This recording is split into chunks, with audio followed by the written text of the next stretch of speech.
They taught the class that Earth's animals were harmless.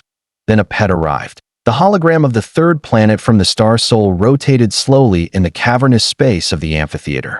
It was a serene marble of blue, white, and green.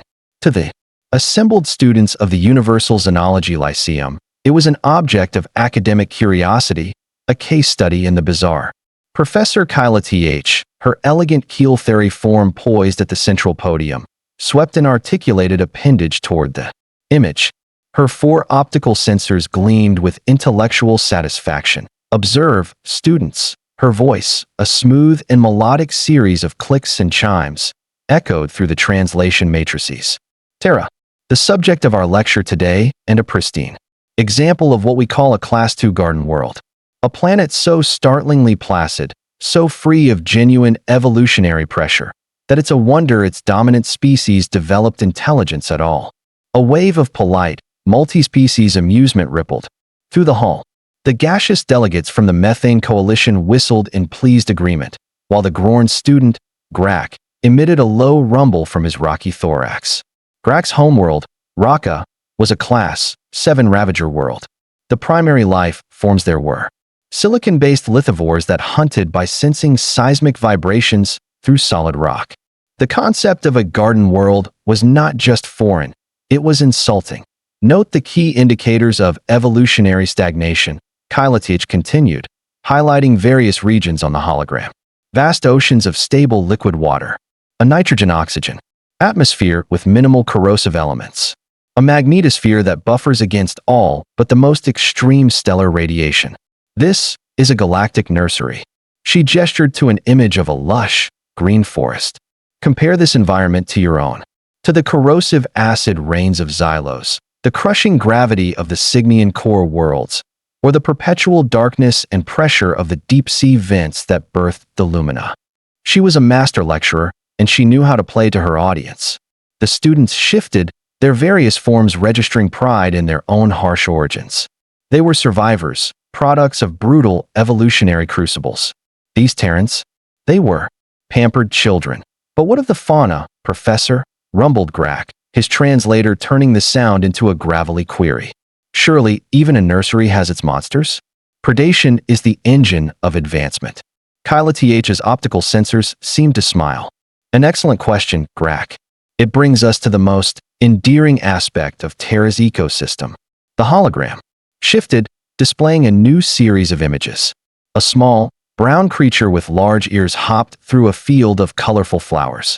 A graceful, 4-legged herbivore grazed peacefully in a meadow. A shaggy, golden-furred canine leaped into the air to catch a yellow sphere thrown by a juvenile human. These are what Terrans consider their wildlife, Kyla Th explained, her tone dripping with the gentle condescension of a biologist describing a particularly simple single-celled organism. Note the lack of overt offensive or defensive evolutionary traits. No acid sacs, no plasma glands, no chitinous armor. They are so harmless, so utterly lacking in predatory vigor, that the dominant species, the humans, have developed a peculiar cultural practice of keeping them as well as living decorations. A new murmur went through the hall, this one, of bewildered pity. She speaks of pets, chimed in RWLF, a younger Keel-Theory whose intellectual curiosity often outpaced his deference. I have reviewed the preliminary contact data. It is a form of interspecies bonding with no discernible practical purpose. Grak rumbled again, this time in what could only be disbelief. On his world, the closest equivalent to a pet was a domesticated rock borer he kept chained outside his dwelling to warn him of approaching seismic predators. The idea of bringing a soft, furry animal inside was ludicrous. It would be eaten, or it would eat you, or, most likely, it would simply dissolve. Precisely, RWLF, Kyla Th affirmed. An emotional attachment to simple, decorative fauna. It is, by all accounts, quite charming. A clear psychological indicator of a species that has never had to face a true existential threat from its own ecosystem.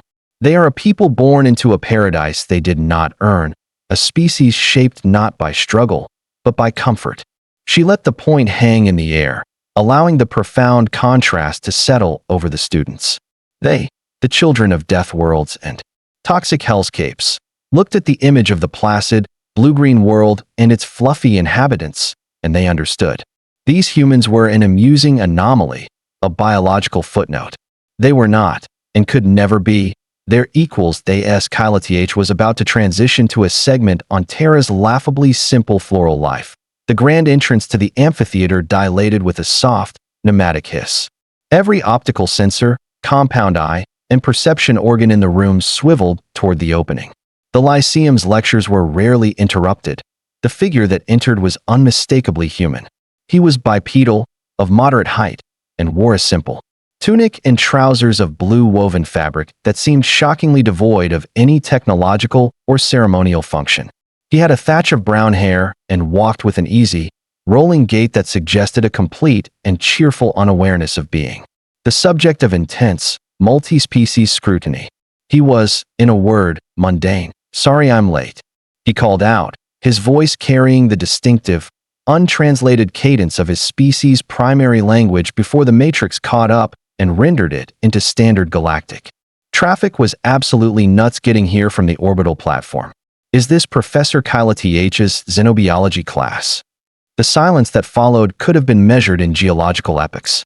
Students from high-gravity worlds instinctively braced for an impact that never came. Grak's mandibles hung slightly agape. Kyla Th's optical sensors refocused several times, cycling through thermal and X-ray spectrums as if to confirm the being was real. "You are the exchange student," she finally managed, her professional composure reasserting itself like a fractured bone knitting itself back together. "From Terra." "That's me," the human replied, making his way down the stepped seating toward an empty spot. "Leo Vance, University of Alexandria. I have to say, this is incredible. I've never seen so many different species in one place. Back home, we've got maybe a dozen intelligent species we're in regular contact with, and most of those are pretty recent developments." He settled into a seat that had been hastily modified for human physiology, clearly an afterthought by the Institute's facilities department. Several nearby students, including a being that resembled a column of shimmering, sentient mist, shifted nervously away from him. "Mr. Vance," Kyla said, a spark of inspiration igniting in her academic mind. "How fortuitous. We were just discussing your homeworld's biological characteristics. Perhaps you could provide some first-hand perspective on the subjects we've been covering." Leo pulled out a primitive-looking data slate and activated a note-taking application. "Sure thing. Happy to help. What specifically were you guys talking about?" "We were examining Earth's, Terra's, remarkably gentle ecosystem," Kyla replied, regaining her confident, professorial tone. "I was explaining to the class how your planet's lack of serious predators has resulted in a rather sheltered evolutionary path for your species." Leo's eyebrows, curious little patches of hair above his optical sensors, rose slightly. "Gentle ecosystem? Earth?" He looked around the room at the assembled aliens, a flicker of honest confusion on his face. "I mean, I guess it depends on what you're comparing it to. But on Terra, most things spend their entire lives trying not to be something else's lunch." Professor Kyla produced a series of soothing clicks, the Keel Theory equivalent of a reassuring chuckle. "Mr. Vance, it is perfectly all right. I believe you may be suffering from a common psychological phenomenon among emerging species. Primitive world overcompensation syndrome. It is a tendency to romanticize one's environment, to inflate its dangers, to compensate for feelings of inadequacy when first confronted with the broader galactic community. There is no shame in it. We have documented it in over 300 developing cultures." Leo stared at her, his expression unreadable. "You think I'm making stuff up to sound tough?" "Not consciously, of course," Kyla soothed. "It is a subconscious coping mechanism. It is perfectly natural to want one's homeworld to seem significant. But the data is clear. Terra is, for all intents and purposes, a garden, a paradise." The human was quiet for a moment. Something in his expression shifted. Not anger, not embarrassment, but the quiet, profound look of someone realizing the person they're talking to has fundamentally, catastrophically misunderstood something important. "Professor," Leo said, carefully, his tone shifting from cheerful confusion to polite correction.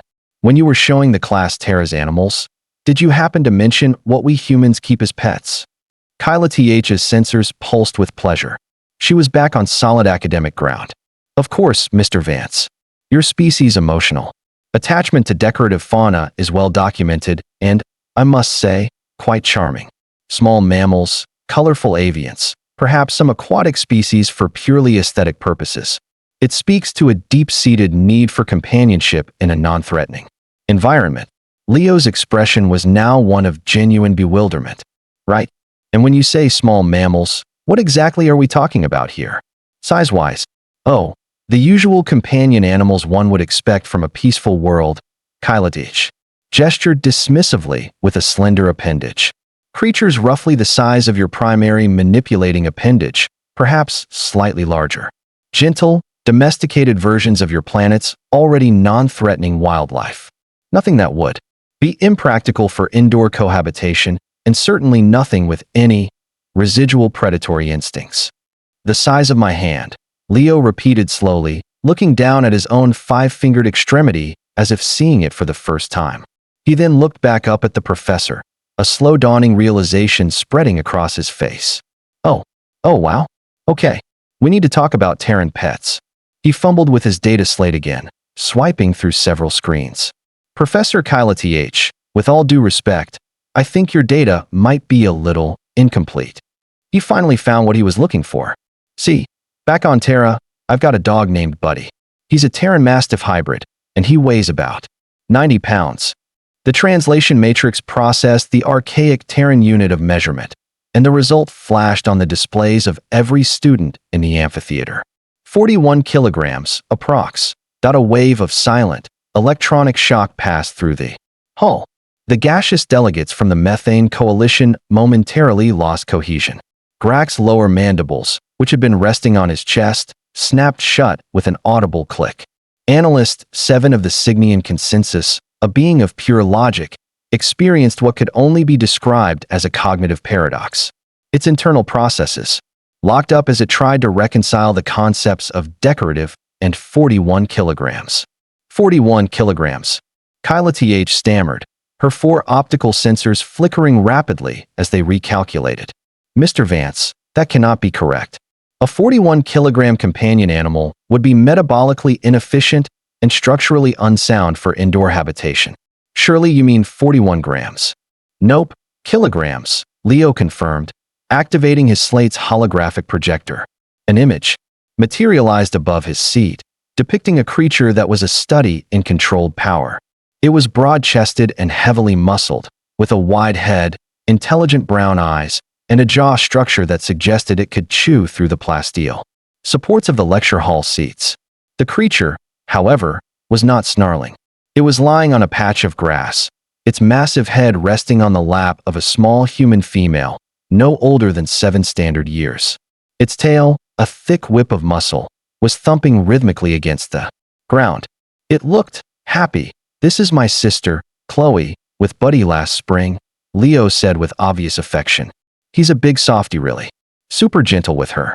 His favorite thing in the world, besides eating, is playing fetch.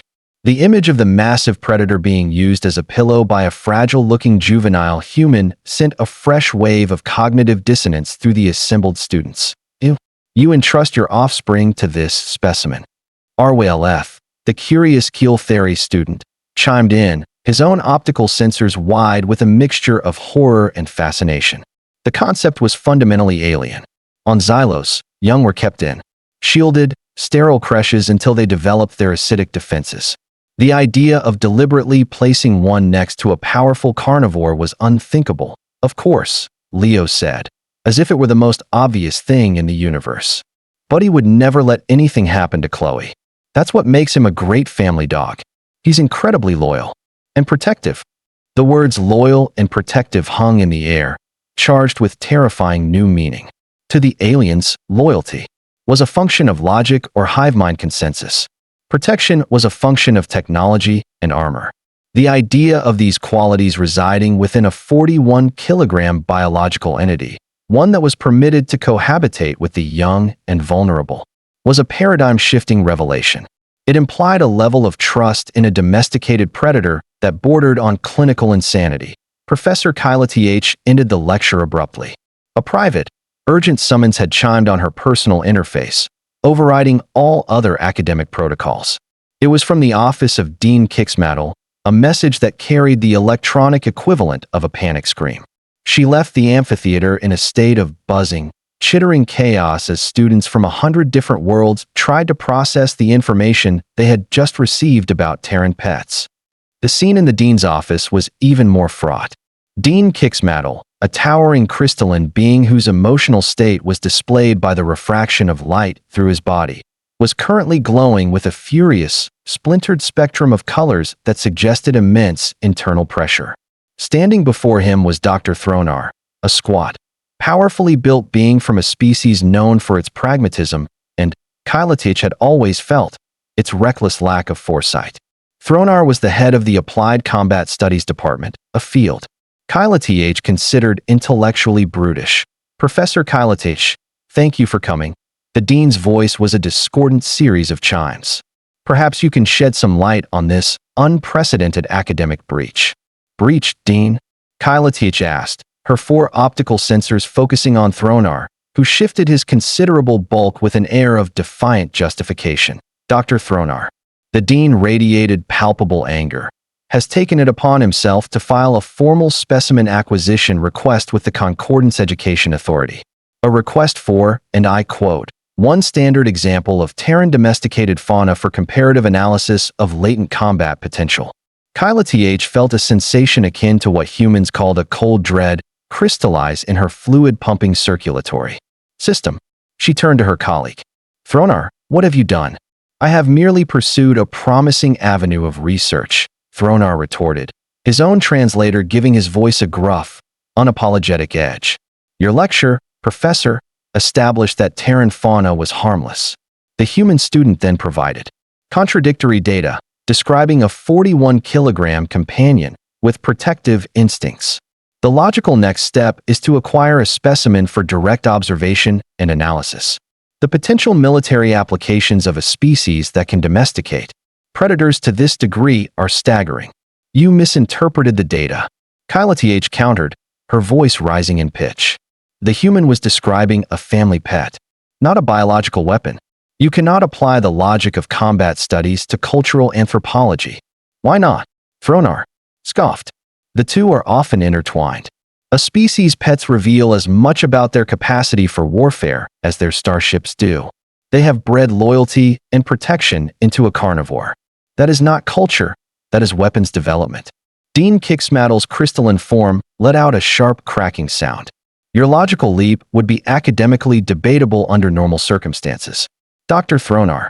However, you filed the request under an emergency priority 7, citing potential previously unknown threat to galactic stability. A plausible hypothesis, given the data, Thronar grunted. A hypothesis that allowed you to bypass the standard 14-cycle review period. The dean finished, his light fracturing into a pattern of pure rage. The Concordance, believing this to be a matter of urgent security, has approved the request. They have sourced a specimen from a Terran vendor specializing in working breeds. It is already in transit. Kylatich's 4 optical sensors swiveled to stare at Thronar in abject horror. A working breed? Thronar, what does that even mean? How should I know? He shot back. The request was for a typical canine specimen. I assumed that meant one of the golden-furred sphere retrievers. You showed in your lecture, only larger. Kylatich felt a wave of academic despair wash over her. She saw the catastrophic chain of logic with perfect, horrifying clarity. Her lecture had established the premise that Terran animals are harmless. Leo's testimony had provided the qualifier that some Terran animals are large.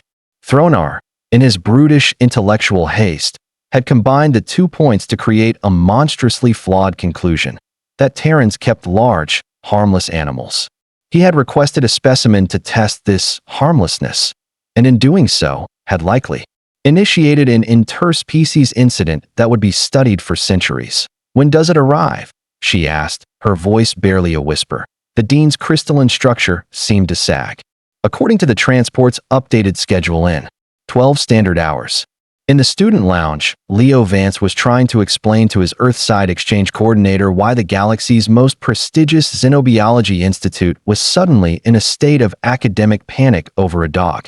"No, Professor Henrik, I swear that's all I said." Leo typed into his data slate, the message flying across light years in an instant. They were saying Terran animals were basically harmless, so I told them about Buddy. I just showed them a picture of him with my sister. The response from his coordinator at the University of Alexandria came back almost immediately. "Leo, the Concordance Education Authority just sent us a Priority 7 request for all available data on Canis familiaris with specific markers for combat efficacy and cooperative predatory behavior. They're asking if the Terran Mastiff hybrid is the standard designation for a biosynthetically enhanced war beast." "What exactly did you tell them, war beast?" Leo muttered to himself, utterly bewildered. He's a 90-pound lapdog who's afraid of thunderstorms. As he was typing a reply, the lounge's massive viewport, which offered a panoramic view of the Lyceum's primary docking spire, blazed with light. A rugged, utilitarian transport vessel, clearly of human design, was maneuvering into a berth. It was flanked by 2 Lyceum security vehicles, their energy fields shimmering with an unusual intensity for a routine delivery. On board the transport, Officer Marcus Thorne checked the restraints on the climate-controlled crate one last time. Inside, Kaiser, a sleek, muscular Aries shepherd with a coat the color of sable and intelligent, watchful eyes, sat patiently, his posture a model of disciplined potential. "Lyceum traffic control, this is Terran Transport Stalwart, requesting final confirmation on delivery protocols," Thorne said into his comm unit, his voice the calm, clipped tone of a career professional. "My manifest lists 1K, 9 specimen, designation Kaiser, for transfer to your xenobiology department. My orders specify an educational demonstration." The voice that came back from the Lyceum controller was strained. "Acknowledged, Stalwart. Proceed to docking Bay Gamma, 7. A receiving team is standing by. Copy that, Control," Thorne replied. "Just want to confirm your receiving team has been briefed on handling protocols for a high-drive working animal. This isn't a house. Pet." A nervous pause. "High drive? Stalwart, your manifest lists the specimen's purpose as companion animal study," Thorne sighed. "Bureaucrats. Control, the Aries Shepherd is a working breed. Kaiser is an active-duty police K-9. His training includes suspect apprehension, crowd control, and narcotics detection. He's very professional, but he responds to specific threat indicators. I just need to be sure your scientists aren't going to do something that he might misinterpret." In the dean's office, where the traffic control comms were being routed, the atmosphere curdled. Kix Smaddle's crystalline form went from furious red to a pale, terrified lavender. Professor Kyla Th's optical sensors froze, locked on. "The speaker, suspect, apprehension," the dean whispered, the sound like ice cracking. Dr. Thronar, the combat studies researcher, leaned forward, a grim fascination on his face. "Ask him to define the term." Back on the transport, Thorne was growing impatient. "Look, it's simple. If one of your people makes a sudden aggressive move toward me or another non-threatening individual, Kaiser is trained to neutralize the threat. It's a standard bite and hold technique. He's not meant to cause lethal damage, just to immobilize until the situation is secured. We call it controlled aggression. Can you confirm your team understands this?" The translation matrix did its best with the term bite and hold, rendering it as maul and restrain. The faculty members listening in flinched as one. Simultaneously, Leo received another message. "Leo, they think Buddy is a living weapon. They used the term tamed monster." "Did you mention his breed?" Leo typed back frantically. "Yeah, I said he was a Mastiff hybrid. They're big, but they're sweethearts." "Why? What did they order?" Henrik's reply was almost instantaneous. "According to the manifest, they've acquired a fully trained Aries Shepherd." "Leo, that's one of the primary breeds used by the European Police Corps and Global Military Police. They didn't order a pet. They ordered a soldier." The full, horrifying scope of the misunderstanding finally slammed into Leo. He hadn't been talking about the same kind of dog. His friendly, lumbering buddy was a world away from a creature bred and trained for police work. He had been talking about a family member. They had heard the specifications for a weapon, Kyla Dean Kicksmattles. Voice was dangerously quiet. Get on the comm, cancel the classroom demonstration. That specimen is to be taken directly to the Level 15 Biological Containment Lab, full quarantine and security protocols active. And someone get the human student, Vance, down here. I need to know what other horrors he considers pets. The traffic controllers. Voice returned, now tight with carefully controlled panic. Stalwart, there has been a change of venue for your demonstration.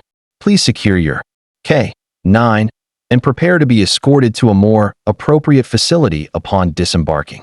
Officer Thorne looked back at Kaiser, who looked up at him with an expression of unwavering trust. The dog had no idea he was the subject of a diplomatic and academic crisis.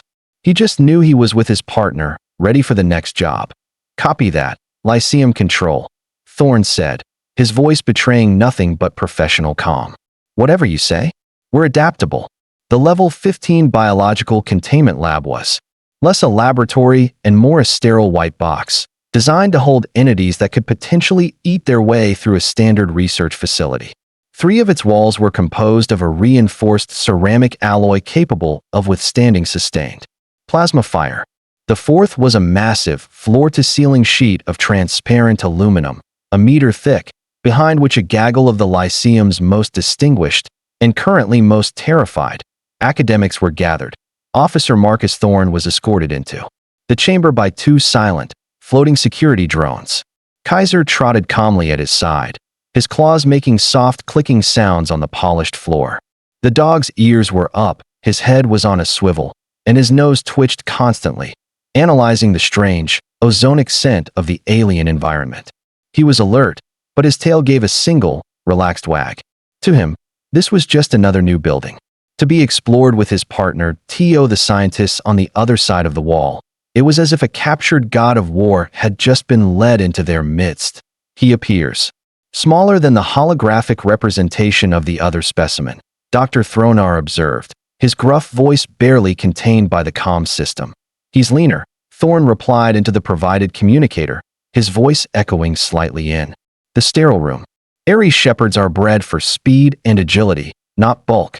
Now, are you folks ready to meet him properly, or are we going to keep doing this zoo exhibit thing? My partner's getting bored. Professor Kyla Th's voice came through the speaker, tight with anxiety. We are still finalizing our interaction protocols, officer. For the safety of all parties, could you perhaps demonstrate some of his basic capabilities from your current position? Thorne let out a long, weary sigh that was universally understood. Fine. Kaiser sits. The German command was for his benefit, not the dog's. Kaiser would have responded to a hand signal or a shift in Thorne's posture. The dog's hindquarters lowered instantly, his body settling into a perfect, attentive sitting position. His eyes never left Thorne. Platz, Thorne commanded. Kaiser immediately dropped into a prone position, paws neatly tucked. Bleeb. Stay. Thorne walked to the far end of the containment chamber, a full 15 meters away. Kaiser remained motionless, a statue of coiled, patient energy. Behind the transparent aluminum, the scientists muttered in a frantic chorus of clicks, chimes, and subvocal hums. The response time is instantaneous, Kyla murmured, her optical sensors dilating. There is no discernible processing delay between the verbal command and the physical action. It suggests a direct, almost symbiotic, neural link. Or maybe, Thorne said, overhearing her translated comment, it's just thousands of hours of consistent training, discipline, and positive reinforcement. He knows his job. He turned back to the dog. Kaiser here. Kaiser sprang to his feet and trotted smartly across the room, returning to Thorne's left side and sitting perfectly once more. Fascinating, Dr. Thronar grunted. The bond is clearly strong, but this is simple obedience. You mentioned apprehension capabilities. Thorne's jaw tightened slightly. He was a police officer, not a showman, and he disliked demonstrating his partner's combat functions as if it were a party trick. But his orders were to cooperate. That's correct. Kaiser is trained to engage and neutralize a hostile target on command. Define neutralize, Kyla pressed, her voice strained. He immobilizes the target, Thorne stated. Plainly, usually by applying a bite to a limb and holding on until I give the release command. It's a non-lethal takedown designed to stop a threat without escalating to deadly force. He is trained to maul on command, Galactic. Repeated the Matrix's terrifying translation. He is trained to restrain on command, Thorn corrected, trying to bridge the enormous semantic gap. There's a difference. It's about control. Every action he takes is a learned response he can turn off the instant I tell him to. He's not a wild animal.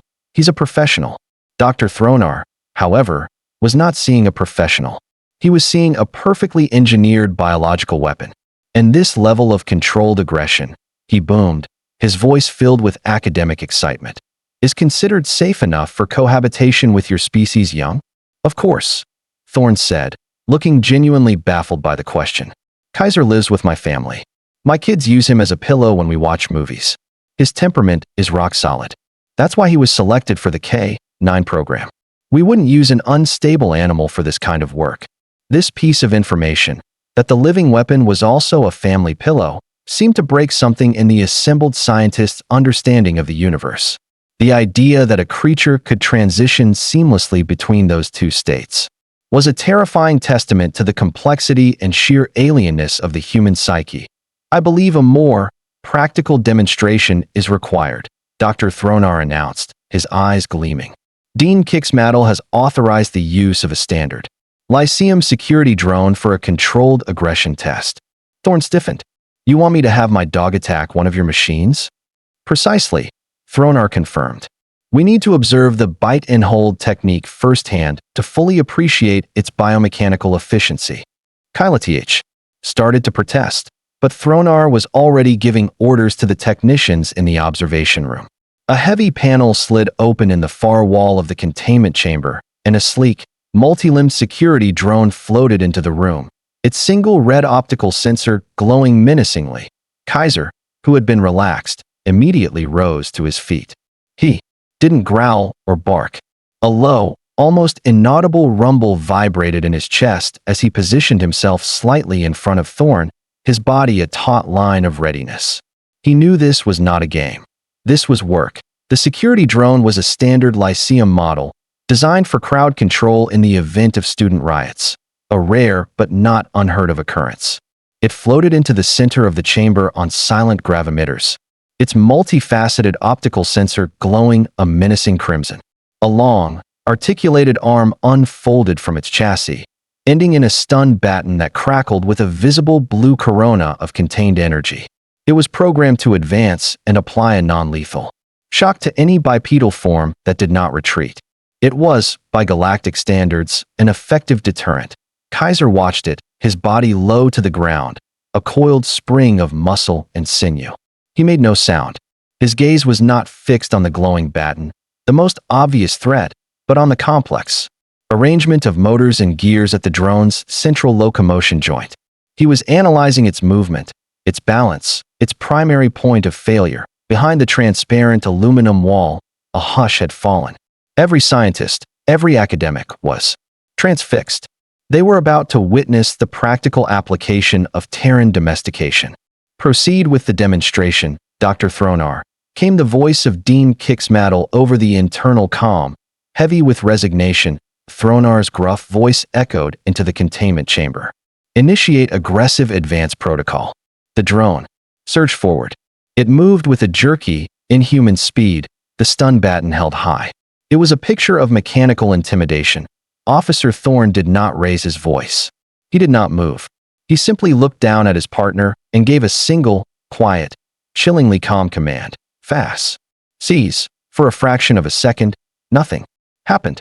Then, the universe seemed to bend. Kaiser did not run. He launched.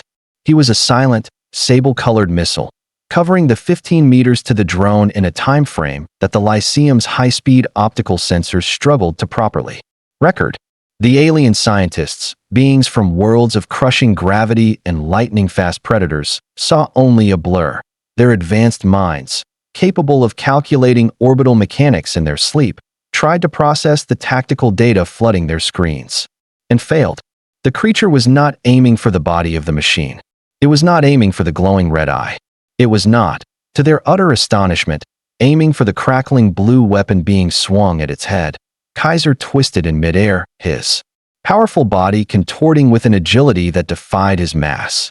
He completely ignored the stun baton, which discharged harmlessly against the ceramic floor where he had been a millisecond before. His jaws, which had been used to gently carry toys to human children, opened wide.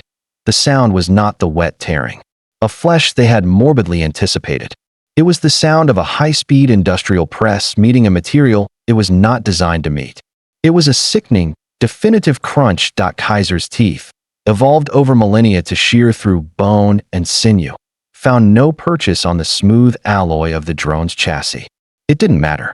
The sheer kinetic force of the impact, combined with the focused pressure of his jaw, later calculated to have exceeded 1,600 newtons, did not need to pierce. It needed only to break. The drone's primary actuator joint, a marvel of sophisticated engineering, buckled, groaned, and then shattered into a spray of metallic shards and hydraulic fluid. The machine's leg crumpled. Its body, deprived of its primary support, slammed into the floor with a heavy clang. The red eye flickered and died. The stun baton sparked once, then went dark. The entire engagement, from Thorne's command to the neutralization of the target, had taken 1.7 seconds. A profound, echoing silence filled the containment lab. Then, Thorne spoke again, his voice as calm and even as before. Ouse. Out. Instantly, Kaiser released his grip on the mangled, sparking joint. He gave the twitching machine one last, dismissive sniff. Then, he turned and trotted back to Thorne's side, his mission complete. He sat, looked up at his handler, and the silent, focused predator of a moment ago vanished completely. His tail began to wag, a cheerful, thumping rhythm against the floor. His mouth opened in what looked suspiciously like a grin, his pink tongue lolling out as he panted, happily awaiting the praise he knew he had earned. Behind the wall, reality was reassembling itself in the minds of the alien observers, but the new picture was one of pure, unadulterated horror. Impossible. Kyla Th whispered, her 4 optical sensors fixed on the happily panting dog. The velocity, the target acquisition.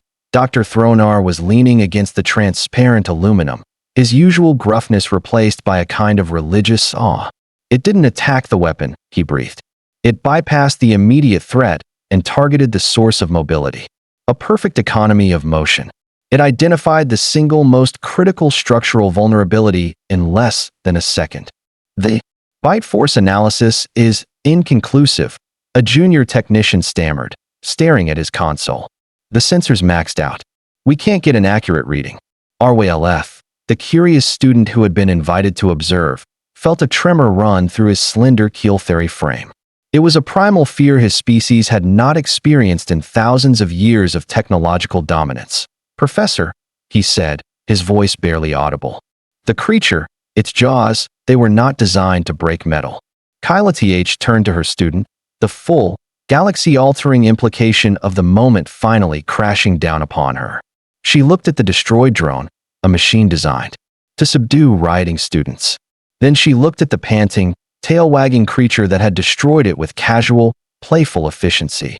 No, RWLF, she said, her translated voice trembling. They were not. They were designed to break bone. The news of the demonstration did not just ripple through the Lyceum. It screamed across the academic networks of the galaxy.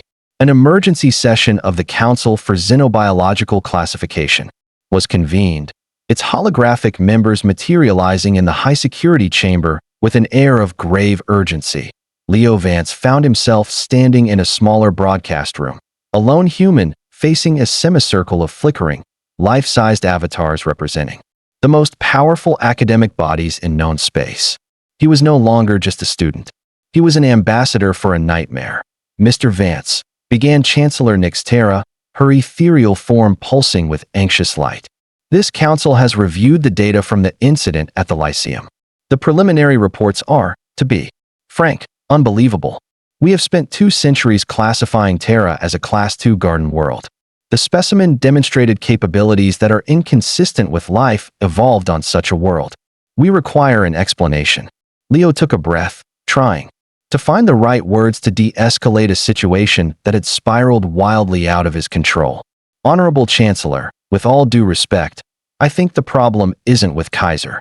It's with your definition of a garden world. A representative from a species of sentient crystal vibrated with indignant light. The classification is precise, human. It is based on atmospheric composition, biodiversity indices, and predator-to-prey mass ratios. Terra's ratios are wildly skewed toward prey. Exactly, Leo said, seizing on the point. You looked at our planet and saw a peaceful garden full of herbivores. You didn't ask why there were so many. You've got it backwards. Terra isn't peaceful because it's gentle. It's peaceful now because the competition was so unbelievably violent for so long that only the most adaptable, intelligent, and cooperative survivors made it to the finish line. Our world isn't a garden. It's a coliseum after the gladiators have already killed each other and the groundskeepers have planted flowers over the graves. A wave of confused silence washed over the council. Leo pressed on, trying to make them understand. You saw our large predators, bears, lions, and you were unimpressed. That's because you were looking at the obvious threats. On Terra, the real evolutionary war wasn't fought with claws and teeth. It was fought on a microscopic level. He pulled up his own data slate, projecting images for the council. This is the influenza virus. This is Yersinia pestis. This is a prion. These are the things that truly shaped us. We lived in a constant, grinding biological arms race against invisible enemies that could wipe out millions. Our immune systems aren't just systems. They're hardened, veteran armies with millennia of combat experience. The fevers, the aches, the pain that your species find debilitating? To us, that's just the sound of our internal armies going to war. He switched the image to a lush jungle. Even our plants fight. Neurotoxins, flesh-dissolving enzymes, strangling vines. On Terra, everything is competing for sunlight, for water, for life. Nothing gets a free pass. Chancellor Nick Stara's form flickered. And the canines? Your allies. Our oldest and most successful military alliance, Leo confirmed. Bluntly, we're smart, but we're physically weak. They're strong, fast, and have incredible senses. Separately, we were just two more species trying to survive. Together, we took over a planet. We didn't domesticate them by breaking their spirit. We allied with them by proving we were worthy partners in the hunt. Kaiser isn't a slave. He's the descendant of 100,000 generations of warriors who chose to fight alongside us. He looked around at the silent, stunned holograms. He knew he had to land the final point, the one that would reframe their entire understanding of his species. You're all terrified of what you saw Kaiser do to that drone, he said, his voice softening. You saw a weapon, but you have to understand, from our perspective, what you saw was safety. You saw perfect discipline, perfect control, the ability to switch from lethal force to peaceful companion in an instant. He leaned closer to the broadcaster. Kaiser isn't dangerous because he's a monster. He's safe because he's so disciplined. He's the product of humanity learning to manage the violence of our world. You should be far more worried about the things on Terra that we can't train, the things we have to face with nothing but our own wits and a weapon. What you saw today wasn't humanity's monster. It was humanity's leash. Weeks later, a new, cautious normality had settled over the Universal Xenology Lyceum. On the main observation deck, overlooking the spaceport, Leo Vance stood beside Professor Galactic. They watched as the rugged Terran transport, the Stalwart, completed its pre-flight checks. Officer Thorne and Kaiser were going home. Mr. Vance. Leo, Galactic began, her 4 optical sensors focused on the distant ship. I wish to formally apologize. My lecture was a product of professional arrogance and a catastrophic failure of academic imagination. I was wrong. It's okay, Professor, Leo said graciously. Terra's a lot to take in. We're still figuring it out ourselves half the time. The Council has officially reclassified your world, she continued, a series of chastened clicks punctuating her words. Terra is now designated a Class 9 Death World, and the Lyceum has just established a new, mandatory field of study, high-threat cooperative evolution. Your planet is the core case study. Leo chuckled. So I'm a historical figure now? You are the source of a complete paradigm shift, Galactic corrected. She turned her sensors to him, a genuine, searching curiosity in them. I have one final question, if I may. Shoot. Your personal companion animal.